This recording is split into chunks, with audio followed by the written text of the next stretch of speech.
En la presencia del Señor con gratitud y alza tu voz. Estamos estudiando en Juan capítulo 15, versículo 19, el odio del mundo hacia los hombres que siguen a Cristo Jesús, que se debe a la diferencia entre la naturaleza del mundo y la naturaleza de los discípulos de Cristo. En toda la naturaleza del todo el mundo existe la tendencia de despreciar a algún individuo que sea diferente.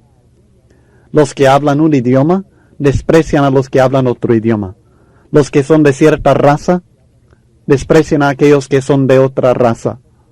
A las personas que son diferentes, nosotros los despreciamos. Los pajaritos aún muchas veces sacarán de la manada a uno que sea muy diferente de ellos. Los hombres ven con sospechas y envidia al individuo que posee habilidades o características que lo distinguen de los demás. Usted notará entre los niños, si un niño es muy inteligente más de los demás y trabaja arduamente en sus deberes, los demás niños lo ven con envidia. No les cae bien, como decimos. Así somos nosotros muchas veces. Y el simple hecho de que Jesús les había escogido del mundo los pone en una categoría diferente a los demás. Tienen una naturaleza nueva, un nuevo propósito en la vida, un nuevo modo de pensar. Por tanto, el mundo, que no entiende sus motivos ni se siente bien en su presencia, opta por odiar y perseguir a los seguidores de Cristo Jesús. Así que el hecho es que si nosotros no tenemos problemas con el mundo como cristianos, es probable que sea porque nos hemos conformado al mismo mundo, porque no estamos manifestando aquella naturaleza diferente.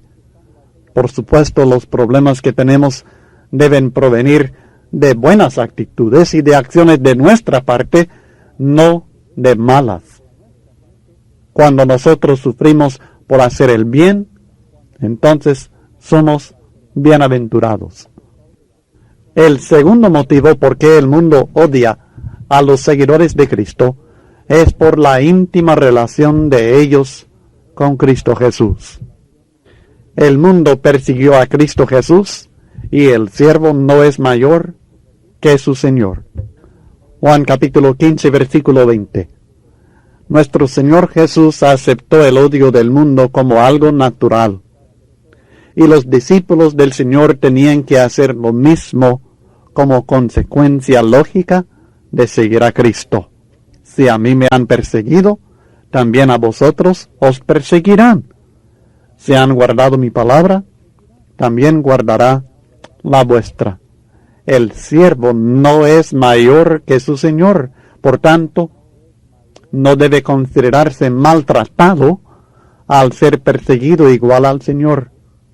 Y si aceptan lo que nosotros enseñamos, sencillamente será porque han aceptado no nuestra palabra, sino la palabra del Señor. Entendamos que nos hemos relacionado con uno que es odiado por el mundo y con uno que es amado por aquellos que aman la verdad. Por tanto, seremos odiados por aquellos que odian a nuestro Señor y amados y recibidos bien por aquellos que reciben bien a nuestro Señor. Mas todo esto os harán, dice Cristo en el versículo 21, por causa de mi nombre, porque no conocen al que me ha enviado.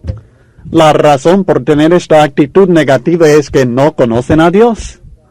Nosotros, cuando somos perseguidos, cuando sufrimos por causa de Cristo Jesús, debemos tomar en cuenta siempre que la persecución no es nada personal contra nosotros, sino por la ignorancia del mundo, un mundo que no conoce a Dios. Luego en los versículos 22 al 24 de Juan capítulo 15, encontramos otra razón por el odio del mundo hacia los seguidores de Cristo Jesús, y es que el mundo se encuentra convencido de pecado por la vida y el mensaje de Cristo. Si yo no hubiera venido, ni les hubiera hablado, no tendrían pecado. Fíjese bien. Si yo no hubiera venido, ni les hubiera hablado, no tendrían pecado. Pero ahora no tienen excusa por su pecado. Las palabras y luego las obras en el versículo 24 mostraron en contraste cuán malo puede hacerse el hombre. Cristo, por medio de sus palabras verdaderas, rectas, justas, y sus obras tan santas, maravillosas, divinas, pusieron en contraste a la maldad de los hombres tanto en su habla, su enseñanza y su vida. Por tanto, la presencia de Cristo Jesús hizo inexcusable los pecados de los hombres. Tuvieron suficiente evidencia para creer. Su reacción, no obstante, fue de cerrar los ojos para no ver la evidencia. Hasta querían eliminar la evidencia. Por ejemplo, querían matar a Lázaro. Así que no había sinceridad en ellos, ni hay excusa por su incredulidad y sus pecados. Lo mismo es el caso de todo hombre hoy en día que rechaza el Evangelio de Cristo. Por medio de este Evangelio, todos tenemos bastante evidencia para creer. Por esto están escritos en el Evangelio según Juan 20, 30 al 31. Si yo no hubiese hecho entre ellos obras que ningún otro ha hecho, no tendrían pecado, pero ahora han visto y han aborrecido a mí y a mi Padre. Pero esto es para que se cumpla la palabra que está escrita en su ley. Sin causa me aborrecieron. Las palabras y las obras de Cristo Jesús revelaron su persona y revelaron al Padre, al Dios eterno, pero ellos las aborrecieron. Aunque vieron, aborrecieron tanto las palabras como las obras de Cristo, y así a Dios mismo. Cristo, por tanto, les acusa de entender y pecar deliberadamente, a pesar de su entendimiento de la realidad. Esta es la misma condición de muchos hoy en día que dicen: yo sí estoy de acuerdo con la doctrina de Cristo, pero, ¿saben?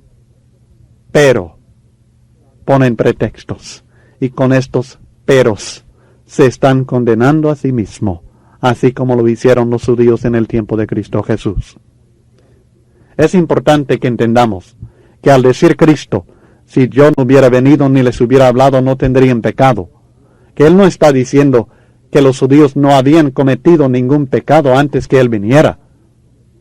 Si Él no hubiera venido, no serían culpables de este pecado, de rechazar al Salvador, a pesar de la evidencia que vieron de su divinidad.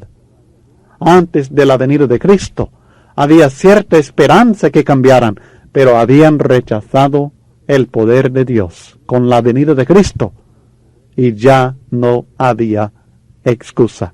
Esto es el significado de esta declaración de Cristo.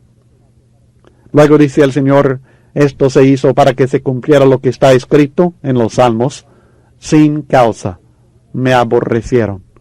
No había ninguna razón por aborrecer a Cristo, porque solamente el bien les hizo, solamente la verdad les habló y les dio pruebas amplias, pruebas de su afirmación de ser hijo de Dios, y encima de todo esto no cometió ningún pecado. No obstante, aborrecieron a aquel que les hizo solamente el bien, les habló solamente la verdad y que les manifestó pruebas irrefutables de su divinidad, en su perfección moral y espiritual y en las maravillosas obras que hizo. Pero a pesar de la reacción negativa del mundo, el testimonio de Jesús de la realidad acerca de sí mismo iba a seguir. Por tanto, promete en los versículos 26 al 27 Pero cuando venga el Consolador, a quien yo os enviaré del Padre, el Espíritu de verdad, el cual procede del Padre, Él dará testimonio acerca de mí. Y vosotros daréis testimonio también, porque habéis estado conmigo desde el principio. El testimonio del Espíritu Santo y el testimonio de los apóstoles acerca de Cristo Jesús iban a seguir, a pesar de que el mundo había rechazado a Cristo Jesús y a pesar de que este rechazo le llevaría a la muerte misma. El testimonio del Espíritu Santo incluye tanto palabras como también obras, así como el testimonio de Cristo acerca de sí mismo incluía palabras y obras o señales. Desde el día de Pentecostés, cuando el Espíritu Santo fue derramado, las señales o milagros que el poder del Espíritu Santo hizo posibles sirvieron como testimonio de Jesús. Y su enseñanza, su palabra, fue dada a los apóstoles por medio de la inspiración para que ellos también testificaran de Cristo Jesús. Y así en el versículo 27 habla de que ellos iban a dar testimonio también, porque habían estado con Él desde el principio. Por esto pudieron dar testimonio, porque habían estado con Cristo desde el principio de su ministerio. Eran testigos presenciales de lo que había sucedido. Ellos no presentaron el testimonio de experiencias personales de su salvación, no hablaron de su sanidad que habían recibido, ni de la prosperidad material que habían recibido del Señor, como acostumbran muchos religiosos modernos cuando hablan de su testimonio.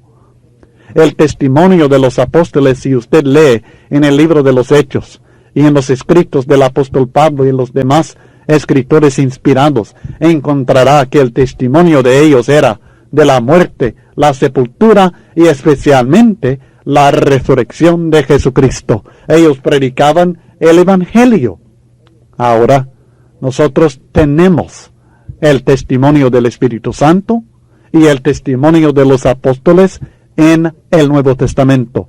Así como Cristo terminó su obra personal en la tierra, ellos también terminaron la suya y nos queda este testimonio para siempre. Nosotros no debemos dar testimonios personales, sino que debemos usar este testimonio inspirado, registrado en el Nuevo Testamento. Tal es el testimonio que ahora damos de Cristo Jesús. Seguiremos estudiando estas palabras de Cristo en Juan capítulo 16. Sigamos con Juan capítulo 16. Ahora la conferencia de revelación. La conferencia anterior, en el capítulo 15, era la de relaciones. Esta es la conferencia de revelación.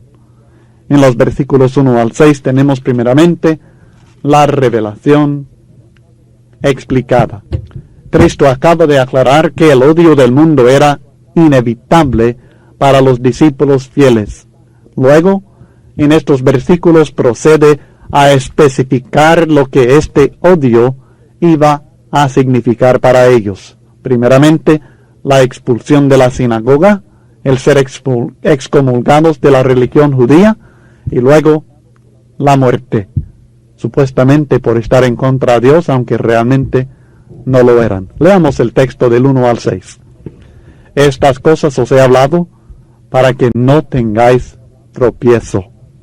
Os expulsarán de las sinagogas, y aún viene la hora cuando cualquiera que os mate pensará que rinde servicio a Dios. Y harán esto porque no conocen al Padre ni a mí. Mas os he dicho estas cosas para que cuando llegue la hora os acordéis de que ya os lo había dicho.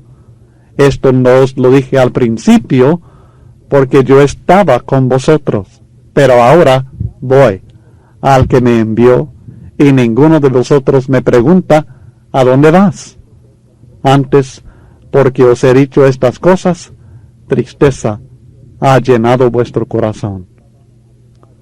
Jesucristo estaba advirtiendo a sus discípulos no para que se escaparan de la persecución, sino para que no tropezaran en estos problemas. no quería que ellos al encontrar esta oposición se desanimaran. Y esto era muy posible que sucediera. Por esto les dijo de antemano. Y así fue que los discípulos del Señor llegaron a ser considerados como peores que los paganos mismos. Y los judíos pensaban que estaban sirviendo al Dios verdadero cuando estaban matando a los discípulos, pero ni siquiera lo habían conocido. Imagínense, pensaban estar siguiendo y sirviendo y obedeciendo al Dios verdadero, pero ni siquiera lo conocían. Lo mismo sucede hoy en día, porque hay muchos que creen que están sirviendo a Cristo, pero en realidad no le han conocido todavía. Y esto se manifiesta, se prueba por medio de sus obras. Porque la verdadera prueba de haber conocido al Señor se nota en las acciones de uno y en su reacción al testimonio verdadero que se encuentra en la palabra de Dios. Por tanto, cuando una persona dice que conoce a Cristo y que sigue a Cristo, pero sus acciones no concuerdan con lo que Cristo enseña, o cuando se le presenta la palabra de Dios, su reacción es una de rechazo, de incredulidad, sabemos que realmente no conoce a Cristo. ¿Sabe? Es casi increíble, pero la Biblia lo presenta no solamente en este texto, sino en otros, que es posible ser tan engañado y engañarse a sí mismo tanto que uno mata a un siervo de Dios y piensa estar sirviendo hacia Dios. Esto es posible cuando actuamos por ignorancia, cuando nos dejamos engañar y cuando hemos sido cegados en nuestra mente por el prejuicio. Esto es lo que sucedió en el caso de Cristo y de sus apóstoles. Así actuaba Pablo. Él actuaba por ignorancia y por prejuicio que sentía. Cristo les revelaba todo esto en esta ocasión porque ya estaba próxima su muerte y el momento de volver al Padre. Ellos no habían comprendido todo esto todavía y era necesario que lo entendieran. Todavía no habían entendido la naturaleza victoriosa de la muerte de Cristo y su partida al Padre. Solo estaban pensando en su ausencia, no en su destino glorioso. Por tanto, estaban tristes. Pero Él quería que entendieran que su partida iba a traer ventajas para ellos. Su muerte, su partida de ellos, no era el fin, sino el principio de bendiciones aún más maravillosas. El versículo 7. Pero yo os digo la verdad, os conviene que yo me vaya, porque si no me fuere, el Consolador no vendría a vosotros, mas si me fuere, os lo enviaré.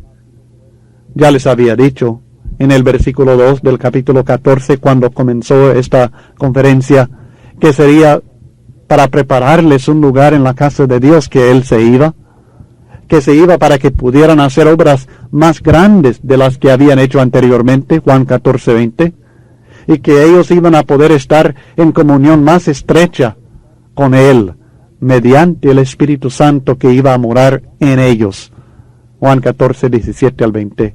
Ahora les aclara otra ventaja en su partida. Les aclara que en el plan divino, Dios no iba a enviar al Espíritu Santo antes que Cristo se fuera. Y así sucedió. Después de la muerte y la resurrección de Cristo, su ascensión a la diestra de Dios, entonces, en el día de Pentecostés, en Hechos capítulo 2, habiendo sido exaltado por la diestra de Dios y habiendo recibido del Padre la promesa del Espíritu, derramó el Espíritu Santo, y los apóstoles fueron inspirados, hablaron en lenguas, pero más importante, fueron llenos del Espíritu Santo. En los versículos 8 al 11 de Juan capítulo 16, encontramos una exposición de la obra del Espíritu Santo en los hombres del mundo. Está hablando de esta bendición que iban a recibir, que al partir Cristo el Espíritu iba a venir. ¿Y qué hará cuando viene?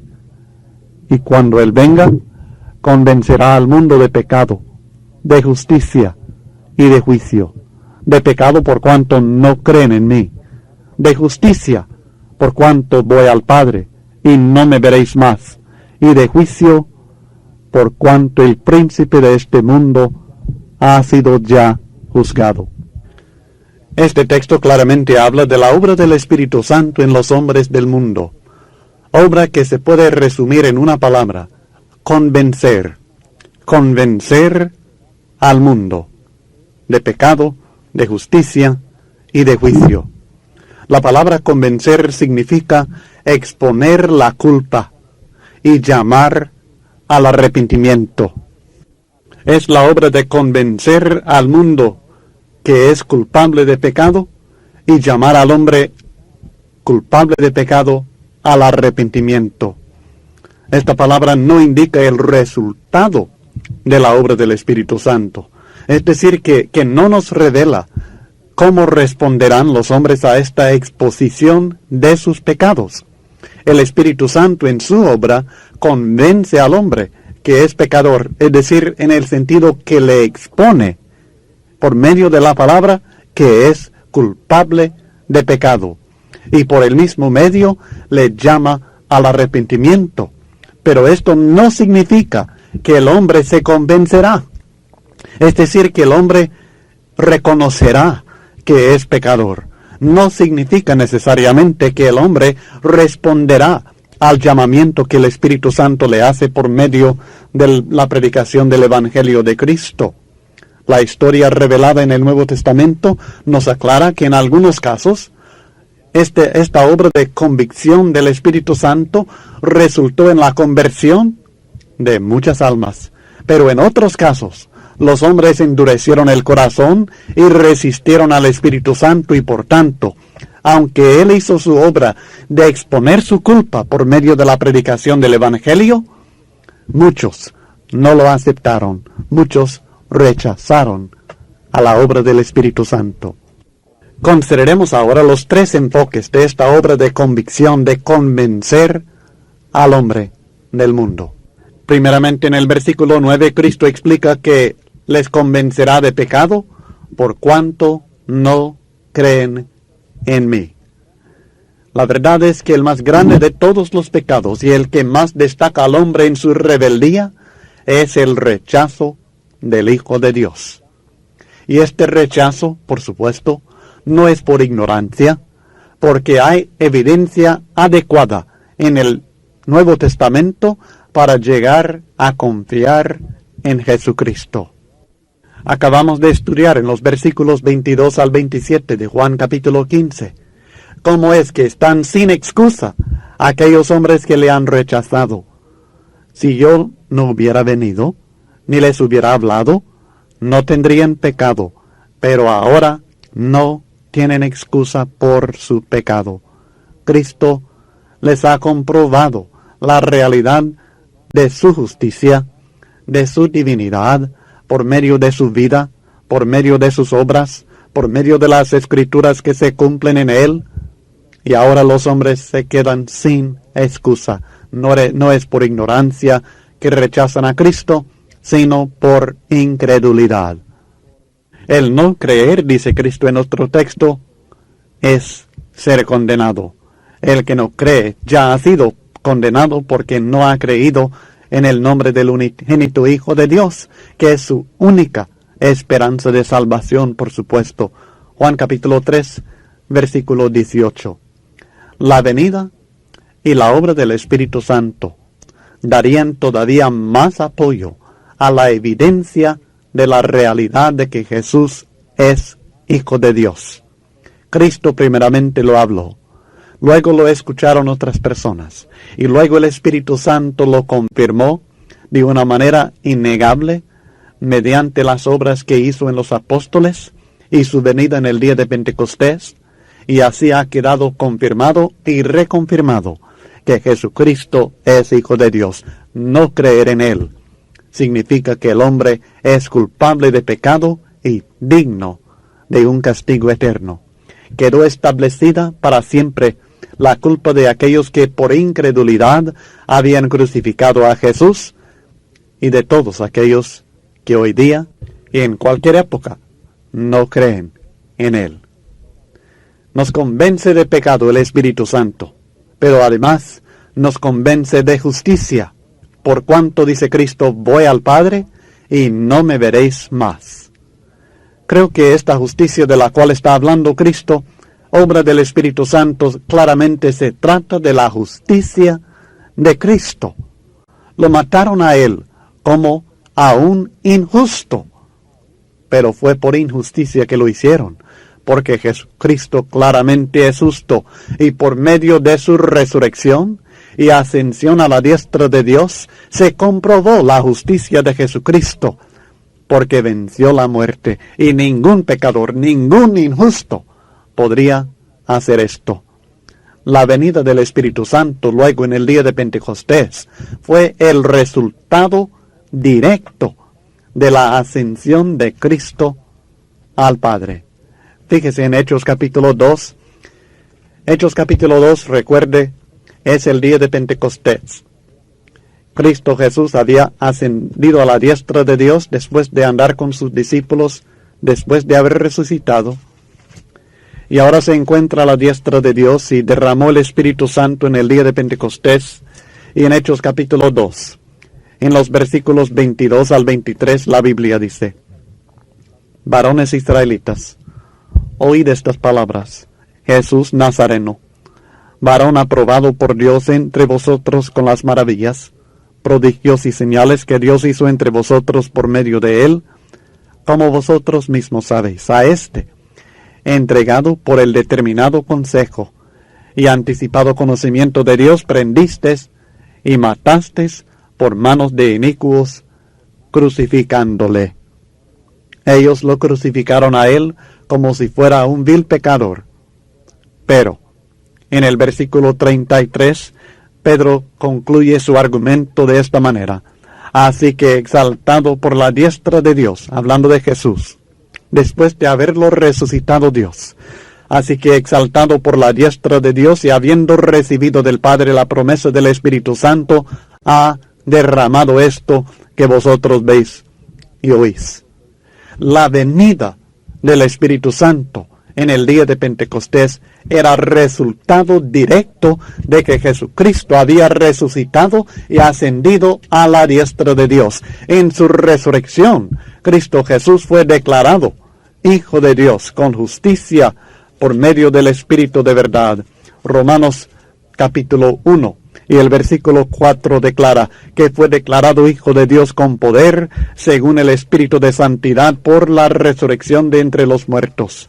Es en el día de Pentecostés, al venir el Espíritu Santo, que el hombre queda convencido, al menos unos 3,000 de ellos, y después miles más, quedaron convencidos de la justicia del Hijo de Dios, porque el derramamiento del Espíritu Santo tenía únicamente una explicación, y era que Jesucristo realmente había resucitado, que había ascendido a la diestra de Dios y que había derramado esto conforme a la profecía de Joel, en cumplimiento de la promesa de Dios. Y ahora lo que él había profetizado y prometido se había cumplido, y Cristo Jesús queda declarado como justo. La muerte de Jesús podría dejar la idea que él fuera digno de la muerte, pero su resurrección y su ascensión a la diestra de Dios, comprobada en el derramamiento del Espíritu Santo en el día de Pentecostés, comprobó su justicia sin lugar a dudas. Tercero, el Espíritu Santo al venir, y vino en el día de Pentecostés, iba a convencer al hombre de pecado, por incredulidad, por no creer en Cristo, de justicia, porque él iba al Padre, y de juicio, por cuanto el príncipe de este mundo ha sido ya juzgado, hablando por supuesto del diablo. El diablo tenía el propósito en mente de vencer a Jesucristo por medio de la muerte. Lo que no sabía Satanás era que la muerte de Cristo iba a resultar en su propia gloria en vez de su derrota.